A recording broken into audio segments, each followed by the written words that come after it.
Hi, Betcha. How you all are? I hope you all will be doing great.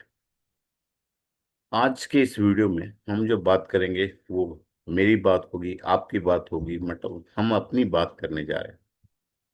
तो बात शुरू होती है उस समय से कि मेरी journey, educational journey last 15 years से ऑल ओवर इंडिया चली, जिसमें पूरे इंडिया में मैंने हर जगह पे पढ़ाया।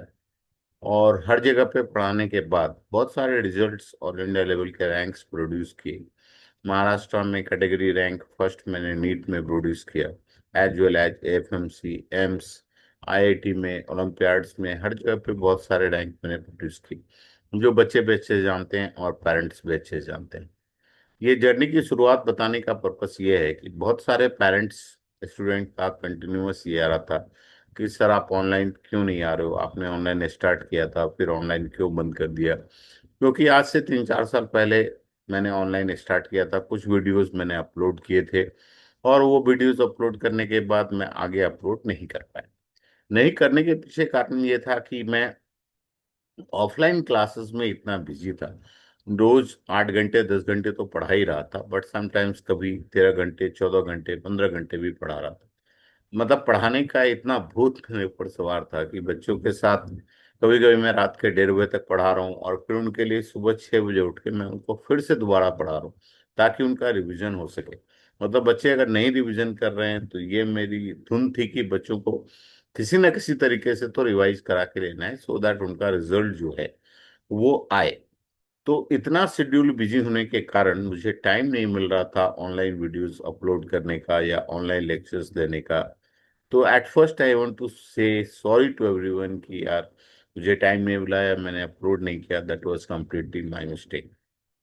इसके बाद जो पिछले 6 महीने की हिस्ट्री है वो थोड़ी सी विदारक है। जो लोग जानते हैं वो तो सही है, जो नहीं जानते उनकी इंफॉर्मेशन के लिए, मेरे इतना ओवर वर्किंग के कारण हुआ ये कि 3 जनवरी 2026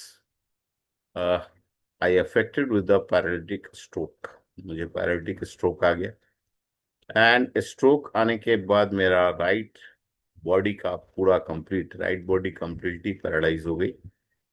पैरालाइज का मतलब बोलते नहीं बन रहा था, राइट हैंड काम नहीं कर रहा था, पैर नहीं काम कर रहा था, सब कुछ। मैं आईसीयू में 10 से 15 दिन के करीब एडमिट था। इसके बाद कम से कम 1 वीक के आसपास नॉर्मल वार्ड में था, और इसके बाद में ये डिस्चार्ज हुआ। मतलब डिस्चार्ज होते होते करीब करीब जनवरी एंड हो गया था। स्थिति बहुत ही खराब थी, मतलब बहुत ही खराब थी। क्या मैं कैसे एक्सप्लेन करूं या कैसे बयां करूं, मेरे पास शब्द नहीं है। But that was not really good. Doctors ने बोला एटलीस्ट बहुत टाइम लगेगा, 1-1.5 साल तो एटलीस्ट लगेगा रिकवर करने में, या मिनिमम टू मिनिमम 8 महीने का समय, 9 महीने का समय तो लगेगा ही रिकवर करने में। बट आप विडम्बना देखिए, जब मैं दूसरे दिन आईसीयू बेड पे लेटा था, तो 3 तारीख को मेरे साथ ये हादसा हो गया, और 21 तारीख को बच्चों का जेई मेन का पेपर था। अब मुझे इस बात की टेंशन थी कि हर एक साल मैं बच्चों के साथ ज्यादा से ज्यादा समय बिताता हूँ। जब जेई मेन, नीट या कोई भी कॉम्पिटेटिव एग्जाम जो बच्चों का होता है, तो मेरी कोशिश होती है कि मैं उनके साथ ज्यादा से ज्यादा समय बिताऊं। बट अब मुझे और बच्चों का टेस्ट सीरीज चल रहा था, मैंने टेस्ट सीरीज लगाया हुआ था, हर एक दिन टेस्ट अपलोड करता था, बच्चे देते थे। फिर हम शाम को रिजल्ट्स डिस्कस करते थे उनके साथ बैठ के, पर्सनली सामने बैठ के, किसके कितने आए, कहाँ कितना गलत हुआ, क्या दिक्कत रही, क्या रहा, कौन सा टॉपिक का सब टॉपिक वीक रह गया, वी डिस्कस दैट। तो on the second also I was thinking कि आज तो टेस्ट हो नहीं पाएगा, आज बच्चे टेस्ट कैसे अपियर करेंगे, आज तो आगे बढ़ना बहुत मुश्किल हो जाएगा। But I was completely don't have any option, I don't have any option कि मैं कुछ करूं या मैं कुछ कर पाऊं। तो मैं कुछ नहीं कर पाया, जितना हुआ एग्जाम से 1 आध दिन पहले बस बच्चों को मैसेज कर दिया, और सॉरी बोला कि यार फिर भी जितनी मेरे से फोन के थ्रू या मैसेज के थ्रू ढासस बांध सकता था बच्चों का एग्जाम के लिए, या अपने बच्चों को एग्जाम के लिए तैयार कर सकता था, वो मैंने करने की कोशिश की। क्योंकि मेरा ये मानना है कि बच्चों को मेरी जरूरत सबसे ज्यादा एग्जाम से पहले होती है। नॉर्मली लोग क्या करते हैं, पढ़ा दिया, सिलेबस खत्म करा दिया, हो गया काम। पढ़ा दिया और सिलेबस खत्म करा दिया, that is one thing. But असली प्रिपरेशन उसके बाद शुरू होती है। जैसे जैसे एग्जाम नजदीक आता है, एक बच्चों को उसके टीचर की सबसे ज्यादा जरूरत होती है, सबसे ज्यादा जरूरत उसी टाइम पे होती है। क्योंकि जो टेंशन होता है, जो स्ट्रेस होता है, जो मेंटल मैनेजमेंट होता है, that is very very important. उसको अगर बच्चे ने ढंग से मैनेज नहीं किया तो वो कभी रिजल्ट नहीं दे सकता है, कभी भी रिजल्ट प्रोड्यूस ही नहीं कर सकता है। तो बस अब क्या है, बच्चों से फिर भी बच्चों ने बहुत अच्छा किया, कुछ बच्चों ने 99% से ऊपर लेके आया। जो एक्सपेक्टेड रिजल्ट था वो तो नहीं आया, बट फिर भी बच्चे सफल हुए। और मैं बच्चों की मेहनत ज्यादा मानूंगा, मेरा तो सिर्फ सपोर्ट था। और 100% बच्चों की मेहनत है जो रिजल्ट लेके आए और जिन्होंने अच्छा किया। तो अब कहानी में ट्विस्ट ये हुआ कि इतना समय गुजरने के बाद 1 डेढ़ महीने मैंने काफी एक्सरसाइज किया, फिजियोथेरेपी किया, और कुछ मेरी स्थिति ठीक हुई। तो मैंने कहा चलो यार, लंगड़ा कहीं से ही, लेकिन लेक्चर्स स्टार्ट तो करते हैं। ठीक है, मैंने ऑफलाइन लेक्चर शुरू किए, क्लास में जाके फिर 6 घंटे 8 घंटे खड़े होना शुरू किया। बट किस्मत, फिर से वही कहानी हुई कि मतलब बॉडी ने साथ नहीं दिया अच्छे ढंग से। तो फाइनली 1 महीने तक कंटिन्यूअस लेक्चर लेने के बाद मैंने लेक्चर्स बंद कर दिए और घर पे कंप्लीट रेस्ट की तरफ मैंने प्रोसीड किया कि नहीं यार, I have to take rest. तो रेस्ट के साथ साथ मैंने एक्सरसाइज वगैरह किए, और अभी भी रिकवरी चालू है, अभी भी सारी चीज़ें चालू हैं, कोई भी चीज़ मैंने बंद नहीं करी है। Everything is going on right now also. दिन में सारी थेरेपी चलती हैं, सारा कुछ चलता है। But now I am in a condition to upload the video continuously.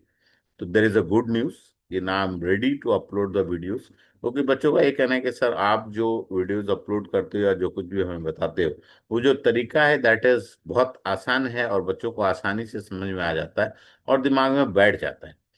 तो इसलिए मैं अपने बच्चों को और जितने भी बच्चे हैं सभी को वीडियोस अपलोड करने के लिए बोल रहा हूँ कि I will upload the video very soon. मैं कोशिश करूंगा कि हर एक दिन 1 या 2 वीडियो, और अगर हर एक दिन नहीं पॉसिबल हुआ तो वीकली 2 या 3 वीडियो जरूर अपलोड करूँ।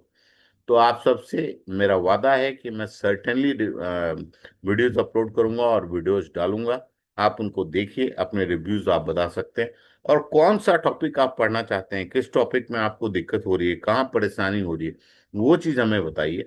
और मैं ऑनलाइन ऑनलाइन क्लासेस भी बच्चों के लूंगा, online and offline both the classes बच्चों के लूंगा, मैथ्स और फिजिक्स के, जिसमें जहाँ जिसको किसी प्रकार की दिक्कत है, और जो बच्चे रिकॉर्डेड वीडियोस से पढ़ना चाहते हैं वो बता सकते हैं कि कौन सा टॉपिक मुझे पढ़ना है।